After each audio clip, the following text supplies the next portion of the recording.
Outlook अगले अगर मैं एक क्वार्टर का पूछूं आपसे, तो किस तरह से डिमांड का पैटर्न दिख रहा है? क्या लेवल्स आपको लगते हैं पहुंच जाएंगे जो रियलिस्टिक होंगे? जो एक क्वार्टर की हम बात करते हैं, जून, जुलाई, अगस्त की 3 महीने की अगर मैं बात करता हूं, तो मुझे लगता है कि अगस्त आते आते हम प्री कोविड लेवल पर पहुंच जाएंगे। जो डिमांड हमारी अगस्त 2019 में थी, मुझे लगता है वो अगस्त 2020 में भी वो डिमांड रहेगी। जैसा कि आपको मालूम है, जून से शुरू होकर अगस्त तक के महीने जो है स्टील इंडस्ट्री के लिए थोड़े स्लो होते हैं। उसका रीजन यही है कि एक तो मॉनसून का इशू रहता है, इसके रहते हुए कंस्ट्रक्शन एक्टिविटी है जो थोड़ी स्लो हो जाती है। लेकिन जिस तरह से मार्केट में डिमांड पिकअप कर रही है अभी, मुझे लगता है कि अगस्त आते आते हम प्री कोविड लेवल पर पहुंच जाएंगे और आगे जाते हुए से सितंबर ऑनवर्ड्स मुझे पूरी उम्मीद है कि डिमांड में और ज्यादा इम्प्रूवमेंट आएगा और जो हमने पिछली बार रिकॉर्ड प्रोडक्शन और रिकॉर्ड सेल्स की थी नवंबर, दिसंबर, जनवरी में, वो हम इस साल में भी अचीव कर पाएंगे। ओके, तो ये इम्पोर्टेंट बात कही कि आप कह रहे हैं कि अगस्त तक आप प्री कोविड के लेवल्स तक पहुंच जाएंगे, तो अगले 3 महीने यहाँ क्रूशल होंगे, जिसमें आप कह रहे हैं कि उतनी डिमांड आ जानी चाहिए। बट सर, प्राइस को लेकर जो हम उम्मीद लगा रहे हैं, एंड जैसे आप बोल रहे हैं रिकवरी आ रही है, डिमांड भी वापस थोड़ी थोड़ी बढ़ रही है, तो प्राइस जो सीरीज ऑफ प्राइस हाइक्स हमने देखे थे दिसंबर में, क्या उन लेवल्स तक हम पहुंचेंगे? प्राइस को लेकर आपके क्या आउटलुक है? देखिए, प्राइस जो है अभी स्टील कंपनीज ने, पर्टिकुलरली जो इंटीग्रेटेड स्टील सेक्टर में, डोमेस्टिक मार्केट में प्राइसेस कम नहीं हुए हैं। सिर्फ कुछ हम लोग वॉल्यूम डिस्काउंट दे रहे हैं या जहां जहां हमारे एमओयू हैं, जो एमओयू से रिलेटेड डिस्काउंट है वो हम एक्सटेंड कर रहे हैं। प्राइसेस अभी भी जो है वो लगभग मार्च के लेवल पे चल रहे हैं, तो प्राइसेस में ऐसी कोई कमी नहीं आई है। लास्ट ईयर आपको याद होगा कि नवंबर, दिसंबर, जनवरी में एक अनप्रेसिडेंटेड डिमांड जनरेट हुई थी मार्केट में, जिसके चलते हुए कि सभी स्टील प्रोड्यूसर्स ने 2,500 से 3,000 रुपए पर टन का प्राइस बढ़ाया था। लेकिन अभी मार्केट में डिमांड ठीक है और प्राइस भी ठीक है। एक्सपोर्ट प्राइसेस जो हैं वो स्लो जरूर हैं, क्योंकि एक्सपोर्ट प्राइसेस में इतना इम्प्रूवमेंट नहीं आया जितना कि हम एक्सपेक्ट कर रहे थे। पिछले 2 महीने में एक्सपोर्ट प्राइसेस में $25 से $30 का इम्प्रूवमेंट आया है, लेकिन वो कॉस्ट को, टोटल कॉस्ट को कवर करने के लिए काफी नहीं है। लेकिन डोमेस्टिक डिमांड में ऐसी कोई प्राइस को लेके तंगी नहीं है। ओके, तो डोमेस्टिक में इतनी ज्यादा तंगी नहीं आप कह रहे हैं। बट सर, दिसंबर में डेफिनेटली आपने कहा जो unprecedented kind of price hikes हुए थे, क्या वो सिचुएशन इस साल हम देख पाएंगे? एक रूम आपको मिलेगा और प्राइस बढ़ाने का जैसे जैसे डिमांड बढ़ेगी? और दूसरी बात, जो रिकवरी हुई है स्टील प्राइसेस पे, जो डिपेंड करती है चाइना में कितनी रिकवरी होती है, तो वहां पर क्या सिचुएशन है? आपने देखा होगा चाइना में तो रिकवरी हो ही रही है। देखिए, हम ये शुरू से सोच रहे थे कि एक बार लॉकडाउन खुलेगा चाइना में, तो वहां से काफी इंपोर्ट जो है हमारी कंट्री में आएगा, लेकिन ऐसा हुआ नहीं। वहां से इंपोर्ट आने की बजाय हमारे यहाँ से एक्सपोर्ट वहां का जारी है और हम सब स्टील कंपनीज जितनी भी इंटीग्रेटेड स्टील सेक्टर में है मिलके लगभग 2 मिलियन टन पर मंथ का जो हम एक्सपोर्ट कर रहे हैं अभी हम चाइना एलोन। तो चाइना में डिमांड जो है अभी रोबस्ट है और आने वाले टाइम में भी वो रहेगी। उसी को देखते हुए मुझे अपने भारतवर्ष पर भी विश्वास है कि हमारी जैसे इंफ्रा और कंस्ट्रक्शन में जैसे जैसे आगे डिमांड बढ़ेगी, तो हमारी डोमेस्टिक डिमांड भी जो है काफी इम्प्रूव होगी आने वाले समय में, और चाइना में भी ये डिमांड जो है अगले कुछ महीने तक बनी रहेगी। सर, एक सवाल आपसे ये भी जानना है, जिस तरह से गवर्नमेंट ने आकर अनाउंस किए series of reforms, operational reforms के तहत मेटल सेक्टर में स्पेसिफिकली जहां उन्होंने कैप्टिव यूज और नॉन कैप्टिव यूज के डिफरेंस को खत्म किया गया है, वो आप रिफॉर्म्स कैसे देखते हैं और खास करके सेल के पॉइंट ऑफ व्यू से कितना इम्पोर्टेंट होगा वो रिफॉर्म?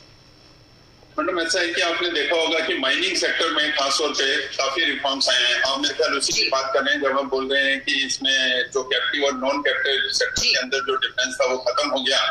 तो इसमें एक सबसे बड़ा फायदा रहेगा कि एक जो स्मूदर ट्रांसफर ऑफ लीजेस है from one company to another, ये इसको फैसिलिटेट करेंगे। तो मेरे हिसाब से कोल सेक्टर में या मिनरल सेक्टर में जो भी रिफॉर्म्स आए हैं आने वाले समय में, ये हमको एक तो रॉ मटेरियल की अवेलेबिलिटी का एश्योरेंस देंगे और दूसरा जो है प्राइसेस भी वो एक लेवल पर बने रहेंगे, प्राइसेस बहुत ज्यादा नहीं जाएंगे। क्योंकि जैसे जैसे मार्केट में माइनिंग बढ़ेगी वैसे वैसे प्राइसेस जो है नीचे आने शुरू होंगे। तो मेरे हिसाब से ये दोनों रिफॉर्म्स जो है कोल सेक्टर और मिनरल सेक्टर में जो हुए हैं, ये बहुत ज्यादा हेल्प करेंगे अपनी जो जो रॉ मटेरियल सिक्योरिटी है उसको बनाए रखने में और प्राइसेस को बनाए रखने में। Fair enough sir. सर आपकी प्रोडक्शन की हम बात कर रहे थे, आपने 16.15 मिलियन टन स्टील FY20 में प्रोड्यूस किया था, हाईएस्ट था वो अमंगस्ट ऑल इंडियन प्रोड्यूसर्स। अगर एक्सपोर्ट्स की बात करें तो 1.18 मिलियन टन यहाँ एक्सपोर्ट हुआ था लास्ट ईयर, जो कि ऑफ कोर्स छोटा है अमाउंट बट हाईएस्ट था again across all industry. Export कितना महत्व रखेगा आपके बिजनेस में अब, और कितना ज्यादा आप एक्सपोर्ट्स की तरफ आगे बढ़ेंगे? कौन कौन से मार्केट्स आप टैप कर रहे हैं? क्या स्ट्रैटेजी रहेगी एक्सपोर्ट्स को लेकर सर? ये आने वाले समय में सेल के लिए नहीं, पूरी स्टील इंडस्ट्री के लिए लगभग कुछ महीनों के लिए, जब तक डोमेस्टिक मार्केट में पूरी तरह से डिमांड नहीं आती, एक्सपोर्ट हम सबके लिए बहुत इंपॉर्टेंट बना रहेगा। और इसको देखते हुए हमने भी अपनी एक्सपोर्ट में अपनी रीच बढ़ाई है। अभी जो हमारा मई महीने का एक्सपोर्ट है वो लगभग 2 लाख टन के करीब हुआ है, और अपना जून के लिए हमने जो टारगेट रखा है 3.5 लाख टन का हमने टारगेट रखा है। और आने वाले समय में जो है हम अपना एक्सपोर्ट बढ़ाएंगे, और एज ए स्ट्रेटेजी जो है कुछ परसेंटेज जो है हमारा जो अपना प्रोडक्शन का और सेल्स का है वो एक्सपोर्ट मार्केट में होगा। और जहां तक कंट्रीज की बात है, अभी जो सबसे बड़ा इंपोर्टर है वो है चाइना। इंडिया से जितना भी स्टील जा रहा है उसका लगभग यूं कह लीजिए 75 से 80% जो है चाइना में जा रहा है। उसके अलावा कुछ और साउथ ईस्ट एशियन कंट्रीज हैं, कुछ कंट्रीज मिडिल ईस्ट में है, नॉर्थ अफ्रीका में है, या फिर कुछ कंट्रीज फार ईस्ट में भी हैं, जो कि रेगुलर बेसिस पे इंडिया से इंपोर्ट कर रही हैं। और मुझे लगता है कि आने वाले समय में ये जो तेजी है एक्सपोर्ट में ये बनी रहेगी, और उसका फायदा सेल के अलावा सभी स्टील कंपनीज उठाने की कोशिश करेंगी। Okay, fair enough sir. और ऑटो और रेलवे, क्योंकि इंपॉर्टेंट बिजनेस पार्टनर है आपके स्टील की रिक्वायरमेंट के पॉइंट ऑफ व्यू से, वहां पर कैसा डिमांड इस वक्त दिख रहा है ऑटो कंपनीज पे? और रेलवेज में भी जो आप सप्लाई करते हैं, क्या वो क्या नंबर्स हैं सर इस वक्त जिस पर आप काम कर रहे हैं? मैम, जैसे ऑटो का आपको मालूम ही है, धीरे धीरे प्रोडक्शन शुरू हुआ है इस महीने के अंदर, मई महीने में प्रोडक्शन शुरू हुआ है। चाहे मारुति, महिंद्रा उद्योग और भी जितनी कंपनीज हैं, हुंडई वगैरह, उन्होंने अपना प्रोडक्शन शुरू किया है। हाँ, अभी रैंप अप होना बाकी है, क्योंकि एक तो उनके पास इन्वेंट्री काफी पड़ी थी, वो पहले अपनी इन्वेंट्री निकालने की कोशिश कर रहे हैं। दूसरा जैसे वहाँ प्रोडक्शन रैंप अप होगा, नेचुरली इसमें जो स्टील सेक्टर से डिमांड जो है बढ़ेगी। लेकिन अभी वो तेजी हमें ऑटो सेक्टर में दिखाई नहीं दे रही, जिसकी कि हम उम्मीद कर रहे थे मई महीने में। लेकिन जून महीना मेरे हिसाब से जैसे प्रोडक्शन बढ़ेगा उसमें तेजी आएगी। जहां तक रेलवे सेक्टर का है, हमारा जो रेल्स का प्रोडक्शन है वो बराबर हो रहा है, और हम इंडियन रेलवे को सप्लाई कर रहे हैं। अप्रैल महीने में हमने लगभग 80,000 टन के करीब रेल डिस्पैच की थी। मई महीने में हमने 85,000 टन के करीब रेल डिस्पैच की है इंडियन रेलवे को, और ये आने वाले समय में बढ़ेगा ही। एंड पूरे साल के लिए जो है हमें ऑलरेडी इंडियन रेलवे ने एक बहुत बड़ा ऑर्डर दिया है, जिसको कि हम अपनी क्षमता के अनुसार पूरा करने की कोशिश करेंगे फाइनेंशियल ईयर 2020-21 में। Okay, fair enough sir. Sir, अगर अब आपकी थोड़ी फाइनेंशियल्स पर बात कर लेते हैं। बोरोइंग्स अगर मैं देखूं तो सेल की बोरोइंग्स 52,000 करोड़ क्रॉस कर चुकी हैं अप्रैल के महीने की बात करें तो, और आपके डेट रीपेमेंट प्लान भी था 3,500 करोड़ रुपीस जो आपने कहा था फॉर FY21। पहले तो बोरोइंग्स पर क्या अपडेट है सर? कैसे ये जो बढ़ रहा है, कितना बड़ा कंसर्न है, और फंड्स की कैसे आप जुटाएंगे, और कैसे रीपेमेंट प्लान में कोई फर्क पड़ेगा? मैडम, बोरिंग्स तो जो है सब कंपनीज की बढ़ी हैं इस पीरियड में, क्योंकि प्रोडक्शन हमारा बराबर चलता रहा अप्रैल महीने में, और हमारे कुछ डेटर्स भी थे मार्च महीने के, जो कि हमको रिलाइज होने में देरी हुई। पर्टिकुलरली हमारे कुछ गवर्नमेंट डिपार्टमेंट और गवर्नमेंट सेक्टर्स के और कुछ बड़ी प्राइवेट सेक्टर कंपनीज के डेटर्स थे, जो कि रिलाइज नहीं हो पाए, और उसके चलते हुए हमारा डेट जो है 52,000 करोड़ पे टच कर गया था। लेकिन एक अच्छी खुशी की बात यह है कि इस महीने में हमारा डेट जो है वो थोड़ा सा कम आया है, 52,000 से नीचे आ गया है, क्योंकि इस महीने में हमने जैसे बताया कि हमारी डोमेस्टिक सेल्स अच्छी हुई है, एक्सपोर्ट्स भी हुए हैं, और उसके अलावा हमारा कैश कलेक्शन भी हुआ है। इन सब के चलते हुए इस महीने में जो हमारा डेट है वो नीचे आ गया है, और आने वाले समय में जून ऑनवर्ड्स, जैसा कि मुझे लग रहा है कि डोमेस्टिक मार्केट में डिमांड इंप्रूव करेगी, उसके चलते हुए कैश कलेक्शन में और डेटर्स रिकवरी में भी इंप्रूवमेंट आएगा, तो ये बोरिंग जो है और नीचे आनी चाहिए। जहां तक लिक्विडिटी का सवाल है, हमें कोई ऐसा अभी इशू नहीं है, क्योंकि हमारे पास अभी भी लगभग 14,000 करोड़ के सैंक्शन लाइंस हैं, जिसको कि हम कभी भी ड्रॉ कर सकते हैं। और आपने देखा ही होगा कि मार्केट में इस टाइम लिक्विडिटी की काफी अवेलेबिलिटी है। जो कमर्शियल पेपर वगैरह है उनका जो रेट है, इंटरेस्ट रेट जिसको डिस्काउंट रेट हम बोलते हैं, लगभग 4% पर आ गया है। तो इसके चलते हुए हमारी ओवरऑल कॉस्ट ऑफ बोरिंग भी कम आनी चाहिए बोरिंग्स बढ़ने के बावजूद। तो ओवरऑल जो सिनेरियो है लिक्विडिटी के चलते हुए काफी कंफर्टेबल बना हुआ है और बैंक्स को भी कोई प्रॉब्लम नहीं है अभी हमें लोन देने में, क्योंकि उनको मालूम है ये टेम्परेरी फेज है और जैसे ही डोमेस्टिक मार्केट में इंप्रूवमेंट आना शुरू होगा ये बोरिंग्स जो है अपने ठीक लेवल पर आ जाएंगी। ओके, फेयर इनफ सर, ये इंपॉर्टेंट बात आपने कही।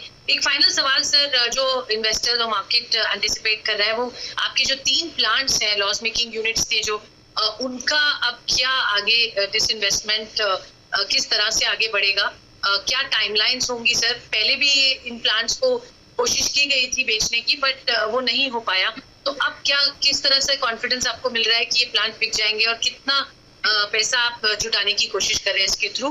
क्या टाइमलाइंस होंगी सर इस पूरे प्रोसेस की? जैसे कि आपको मालूम है ये लॉकडाउन की वजह से ये प्रोसेस थोड़ा सा स्लो हो गया। ये पहले ठीक ठाक चल रहा था लेकिन इसको हमने फिर अभी शुरू किया है और ये पूरा प्रोसेस जो है इसको दीपम देख रहा है और SBI कैप जो है हमारे वो ट्रांजेक्शन एडवाइजर हैं, तो उनके पास कुछ इसके लेके बिड्स वगैरह आई हैं, कुछ सीरियस बिडर्स हैं उनके पास, जिसकी डिटेल्स अभी मेरे पास नहीं है बिकॉज ये जो है शो दीपम रन कर रहा है और इसकी जो प्रिविलेज है इसको जानने का वो सिर्फ ट्रांजेक्शन एडवाइजर को है। लेकिन हमें ये कॉन्फिडेंस है कि आने वाले समय में हमको जो है पोटेंशियल बिडर्स मिल जाएंगे इन तीनों प्लांट को ऑफलोड करने के लिए। आपको कॉन्फिडेंस है सर कि बिडर्स मिल जाएंगे, बट सर मार्केट इस वक्त थोड़ा सा स्ट्रेन्ड है, तो ये सही वक्त होगा? और दूसरा, कितना ओवरऑल आप एक लमसम अमाउंट कितना एक्सपेक्ट कर रहे हैं तीनों प्लांट्स को सेल करेंगे तो कितना पैसा आपके पास आ जाएगा? मैं अभी पैसे के बारे में बात नहीं कर सकता क्योंकि सबसे पहले है कि हमारे पास पोटेंशियल बिडर्स होने चाहिए जो कि SBI कैप्स के पास हैं। तो पैसे के बारे में अभी मैं इस स्टेज पर बात नहीं करना चाहूंगा और मैं कर भी नहीं सकता, मैं कॉम्पिटेंट नहीं हूँ इस बारे में। जहां तक बिकने की बात है, जैसा मैंने बताया कि स्टील सेक्टर में ऐसी कोई बहुत ज्यादा मंदी नहीं आई है जिसको लेके हमको चिंतित होना चाहिए। खासतौर पे जो इंटीग्रेटेड स्टील सेक्टर के अंदर जो कंपनीज हैं वो अच्छा परफॉर्म कर रही हैं और अपने प्रोडक्शन लेवल को भी जो है 60-65% से ऊपर रखी हुई हैं। तो उसके चलते हुए मुझे लगता है कि इन तीनों प्लांट्स को डिसइन्वेस्ट करने में बहुत ज्यादा प्रॉब्लम नहीं आनी चाहिए। ये सिर्फ एक समय की बात है। अगर ये लॉकडाउन वगैरह नहीं हुआ था 3 महीने के लिए, हो सकता है कि हमारा अब तक ये किसी पर्टिकुलर मुकाम तक पहुंच चुका होता, क्योंकि बीच में एक बंद की सिचुएशन आ गई, तो उसके चलते हुए अब हम इसको हिस्टन करने की कोशिश कर रहे हैं और मुझे लगता है कि इस फाइनेंशियल ईयर के अंदर हमें उम्मीद है कि ये कंप्लीट हो जाना चाहिए। ओके, तो ये फाइनेंशियल ईयर तक ये कंप्लीट हो जाएगा, ये उम्मीद की जा रही है। बहुत बहुत शुक्रिया हमारे साथ बात करने के लिए अनिल कुमार चौधरी जी, जो कि चेयरमैन है SAIL Steel Authority of India के। काफी विस्तार से बताया कि कंपनी की क्या योजनाएं हैं, क्या करंट आउटलुक है और आगे भी क्या व्यू रखते हैं।